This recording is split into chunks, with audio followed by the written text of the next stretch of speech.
오늘은 그리스도 예수께서 이 땅에 오신 것을 기념하여 지키는 성탄 주일입니다.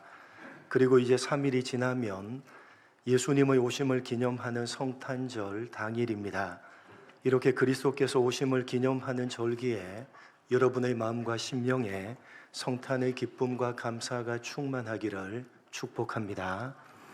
성탄절 당일을 사흘 앞두고 지키고 있는 오늘 성탄 주일에 우리가 함께 생각해 볼 본문의 말씀은 예수님께서 탄생하신 즈음에 일어난 사건입니다.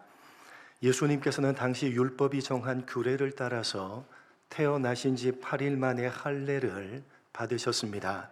그리고 할례를 받은 이후로부터 33일째 되는 날, 다시 말해서 예수님이 태어나시고 40일이 지난 이후에 마리아는 아기 예수님과 함께 예루살렘으로 올라갔습니다.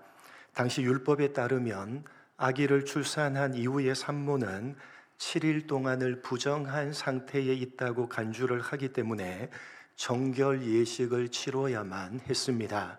그런데 7일 동안의 부정한 기간이 지나더라도 그 이후의 33일 동안은 거룩한 성물을 멀리해야만 했습니다. 그래서 그러한 율법의 정한 규례를 따라서 마리아는 예수님을 출산하고 40일이 지난 다음에 정결 예식을 치르기 위해서 예루살렘으로 올라갔습니다. 그리고 역시 율법의 규례에 따라서 마리아는 첫 태에서 처음 태 남자로 태어나신 예수님을 거룩한 자로 구별해서 드리면서 제사를 드렸습니다. 그런데 그렇게 정결 예식을 치르기 위해서 마리아가 아기 예수님을 품에 안고 예루살렘 성전으로 들어갔을 때 그곳에서 기다리고 있던 2명의 사람을 만나게 됩니다. 한 사람은 시므온이라는 사람이고 또 한 사람은 안나라는 사람입니다. 여러분, 작년 23년도 성탄 주일에 우리는 시므온이라는 사람이 아기 예수님을 품에 안고 하나님을 찬송했던 내용을 중심으로 시므온이 말하는 성탄이라는 제목으로 성탄의 의미를 살펴봤습니다. 기억이 나십니까? 아니, 목사님, 돌아서면 잊어버리는데, 손에 핸드폰을 들고 핸드폰 찾고 있는데, 오늘 본문을 이해하는데 필요하기 때문에 간략하게 요약해 보겠습니다. 의롭고 경건했던 시므온에게 성령 하나님께서는 내가 구원자이신 그리스도를 보기 전에는 죽지 않을 것이다 라고 말씀해 주셨고, 시므온은 이스라엘의 위로, 즉 하나님께서 보내주시는 구원자를 기다리고 있었습니다.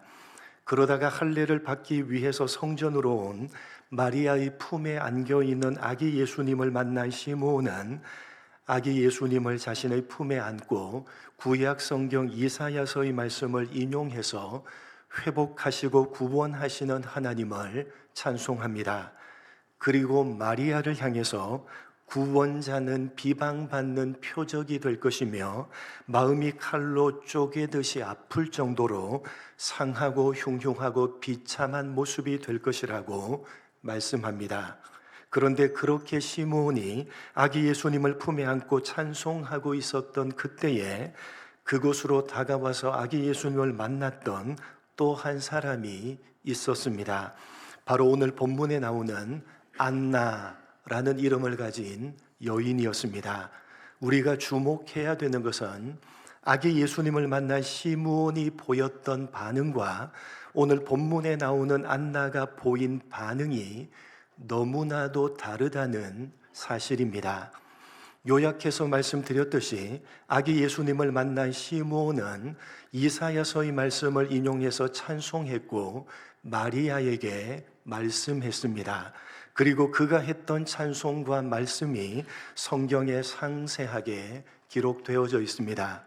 그런데 그런 시므온과는 너무나 대조적으로 아기 예수님을 만난 안나는 단 한마디도 하지 않았다는 사실입니다. 물론 시므온이 그랬던 것처럼 안나도 찬송을 하고 말씀을 남겼을런지도 모릅니다. 그러나 중요한 사실은 성경이 그 부분에 대해서 전혀 기록을 하고 있지 않다는 사실입니다.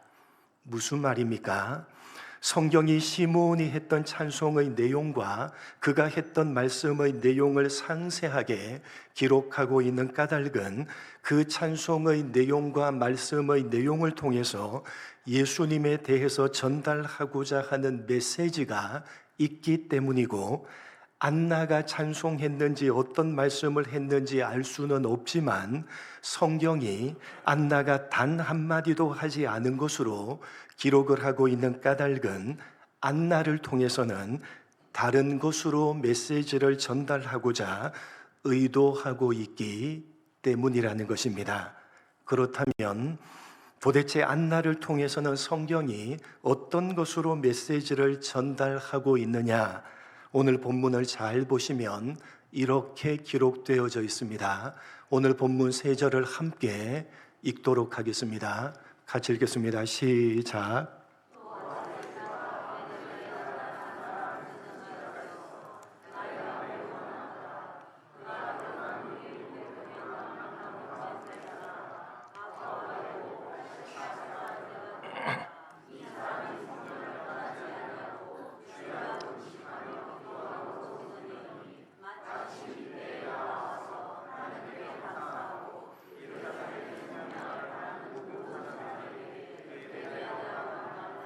여러분, 안나에 대해서는 성경이 유독 어떤 부분을 집중적으로 기록하고 있습니까? 안나가 어떤 사람인지에 대해서 집중적으로 기록하고 있습니다. 안나에 대해서 3절로 기록을 하고 있는데 2절이 안나가 어떤 사람인지에 대한 설명입니다. 그러니까 시므온은 그가 했던 찬송의 내용과 말씀의 내용을 통해서 메시지를 전달하고자 성경이 의도하고 있는 것이고, 안나는 그녀가 어떤 사람인지를 설명하는 것을 통해서 메시지를 전달하고자 성경이 의도하고 있는 것입니다.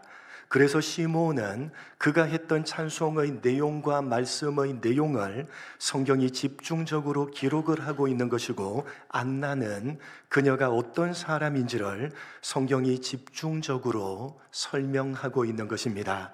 그렇기 때문에 안나에 대해서 기록을 하고 있는 오늘 본문을 통해서 성경이 어떤 메시지를 전달하려고 하는지를 알려면 안나가 어떤 사람인지를 상세하게 설명하고 있는 36절과 37절 말씀을 분석해 봐야 하는 것입니다.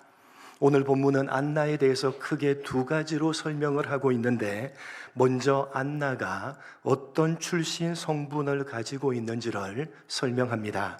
본문 36절 상반절입니다. 노란색 부분만 읽어보겠습니다. 시작.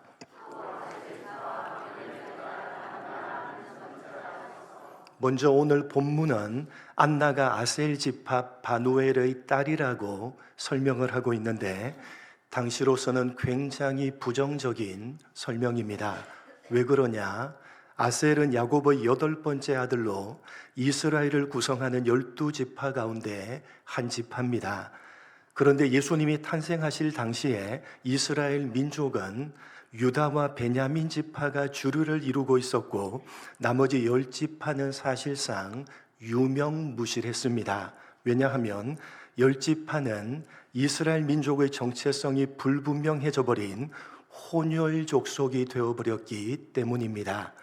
통일국가였던 이스라엘은 솔로몬의 아들 르호보암 때 유다와 베냐민 지파로 구성된 남쪽 유다와 나머지 10지파로 구성된 북쪽 이스라엘로 분열됩니다. 그래서 각각의 왕들을 세우면서 독립적인 2 나라를 유지하다가 먼저 10지파로 구성된 북쪽 이스라엘이 아수르 제국에 의해서 멸망을 당하고, 이후에 유다와 베냐민 지파로 구성된 남쪽 유다는 바벨론 제국에 의해서 멸망을 당합니다. 그런데 아수르 제국은 자신들이 지배하는 나라들이 민족적인 정체성을 지키지 못하도록 하기 위해서 민족 혼합 정책을 펼쳐서 혼혈 족속을 만들었기 때문에 아수르 제국의 지배를 받았던 10지파로 이루어진 북쪽 이스라엘은 혼혈 족속이 되어져 버립니다. 그러나 바벨론 제국은 자신들이 지배하는 나라들의 고유성을 인정해주는 유화 정책을 펼쳤기 때문에 바벨론 제국의 지배를 받았던 유다와 베냐민 지파로 구성된 남쪽 유다는 순수한 혈통을 유지할 수가 있었습니다. 그런 까닭에 시간이 흘러서 예수님이 탄생하실 즈음에 순수한 혈통을 유지했던 유다와 베냐민 두 지파로 이루어진 남쪽 유다 사람들은 오로지 자신들만 이스라엘 민족이라고 생각했습니다. 자신들을 유대인이라고 칭하면서 이방 민족과 혼혈 족속이 되어버린 10지파로 구성된 북쪽 이스라엘 사람들을 사마리아인이라고 부르면서 이방 민족보다 훨씬 더 못한 짐승 취급을 했습니다. 그래서 안나가 아셀 지파였다라는 오늘 성경의 설명은 대단히 부정적인 설명입니다. 순수한 혈통을 가진 이스라엘 민족이 아니라 이방 민족보다 훨씬 더 못한 짐승과 방불한 출신 성분을 가졌다는 것입니다. 그런데 아버지의 이름은 무엇입니까? 바누엘이고 그녀의 이름은 안나입니다. 바누엘은 히브리어로 하면 분이엘, 하나님의 얼굴이라는 뜻입니다. 여러분 창세기 32장을 보시면 하나님께서 야곱을 찾아오셔서 그와 씨름하시다가 야곱이 끝까지 버티니까 환도뼈를 치셔서 그를 굴복시키십니다. 그리고 그의 이름을 무엇이라 바꾸어 주셨습니까? 이스라엘이라고 바꾸어 주셨는데 그때 야곱이 그곳 이름을 분이엘이라고 짓습니다. 그러니까 분이엘, 이 바누엘이라는 이름은 이스라엘이라는 이름이 어떻게 시작되었는지를 보여주고 있는 이름입니다. 야곱이 스스로 이스라엘이 된 것이 아니라 하나님께서 찾아오시고 하나님께서 굴복시키셔서 이스라엘이 되게 하신 것입니다. 야곱이 스스로 한 것은 아무것도 없습니다. 하나님께서 이스라엘이 되게 하신 것입니다. 그게 바누엘입니다. 그래서 그녀의 이름이 안나입니다. 은혜라는 뜻입니다. 하나님의 백성 이스라엘이 된 것은 하나님의 은혜다라는 뜻입니다. 여러분 오늘 성경이 아기 예수님을 만난 사람이 아셀 지파 바누엘의 딸 안나였다고 설명하는 것을 통해서 성경이 무슨 이야기를 하고 있는지 이해가 되십니까? 아셀 지파입니다. 이방인보다 더 못한 짐승과도 같은 사람인데 바누엘, 하나님께서 찾아오시고 굴복시키셔서 하나님의 백성 이스라엘이 되게 하신다는 것입니다. 그것은 안나, 은혜라고 말할 수밖에 없다는 것입니다. 계속해서 오늘 본문은 결혼 생활과 연결해서 안나의 나이에 대해서 설명하고 있습니다. 본문 36절 하반절로 37절까지 읽도록 하겠습니다. 같이 읽겠습니다. 시작.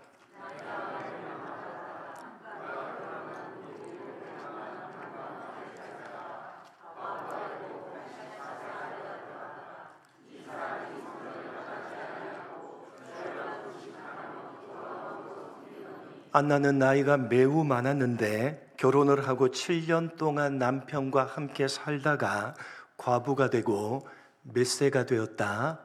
84세가 되었다고 설명하고 있습니다. 7이라는 숫자와 84라는 구체적인 숫자를 언급하고 있는데 84는 7 곱하기 10이니까 두 숫자는 모두 7의 배수라는 점을 주목해야 됩니다. 여러분 성경에서 7이라는 숫자는 대단히 중요한 숫자입니다. 무엇과 관련된 중요한 숫자입니까? 천지 창조와 관련된 중요한 숫자입니다.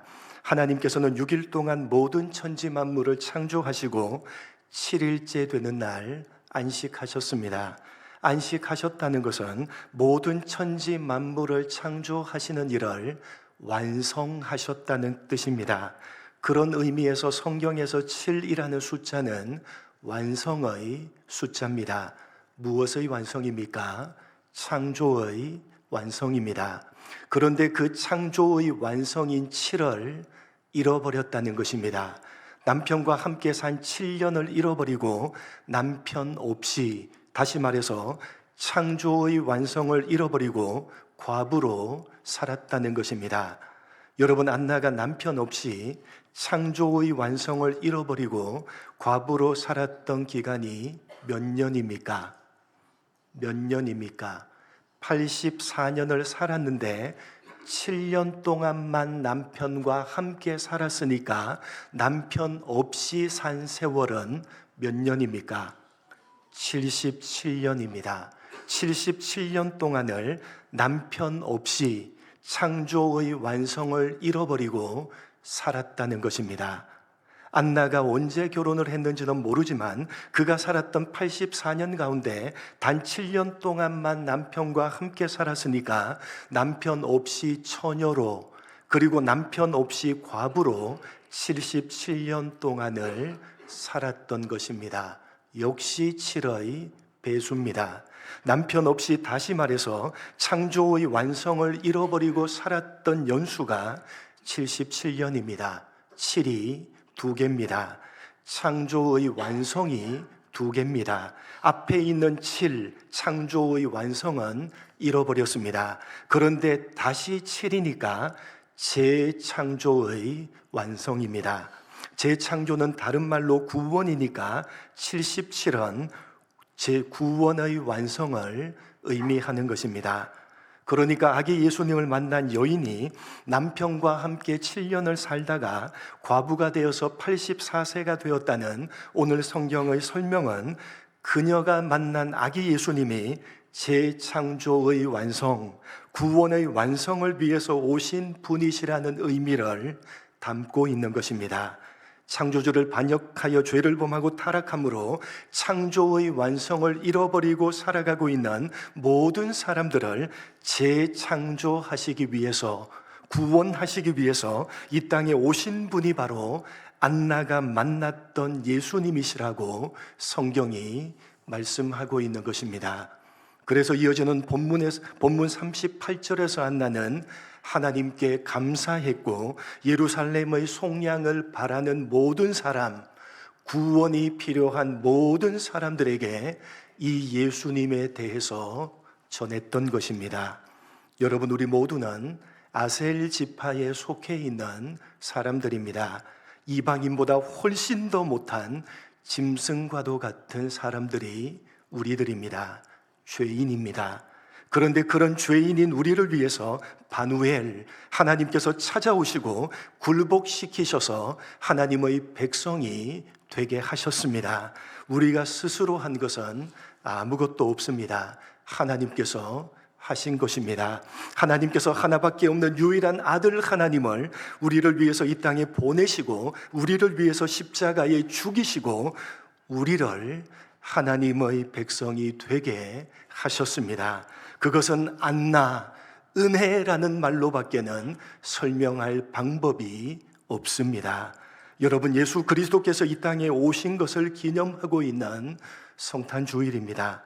창조주를 반역하여 죄를 범하고 타락함으로 창조의 완성을 잃어버리고 살아가고 있는 모든 사람들을 재창조하시기 위해서, 구원하시기 위해서 예수님께서 낮고 천한 피조 인생의 몸을 입으시고 이 땅 가운데 오셨습니다. 그날을 기념하고 있는 것입니다.